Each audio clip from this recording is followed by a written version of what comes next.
بسم اللہ الرحمن الرحیم۔ اہل ایمان کو ستانے والوں اور رسوا کرنے والوں کو سخت تنبیہ۔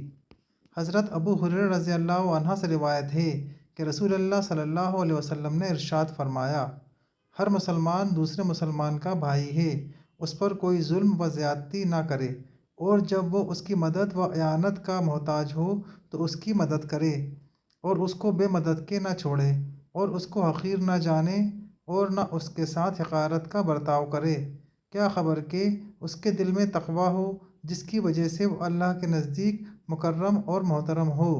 پھر آپ نے 3 بار اپنے سینے کی طرف اشارہ فرماتے ہوئے ارشاد فرمایا کہ تقویٰ یہاں ہوتا ہے۔ ہو سکتا ہے کہ تم کسی کو اس کے ظاہری حال سے معمولی آدمی سمجھو اور اپنے دل کے تقوی کی وجہ سے وہ اللہ کے نزدیک محترم ہو، اس لیے کبھی مسلمان کو حقیر نہ سمجھو۔ آدمی کے برا ہونے کے لیے اتنا ہی کافی ہے کہ وہ اپنے مسلمان بھائی کو حقیر سمجھے اور اس کے ساتھ حقارت سے پیش آئے۔ مسلمان کی ہر چیز دوسرے مسلمان کے لیے قابل احترام ہے، اس کا خون، اس کا مال اور اس کی آبرو۔ اس لیے ناحق اس کا خون گرانا، اس کا مال لینا اور اس کی آبرو ریزی کرنا، یہ سب حرام ہے۔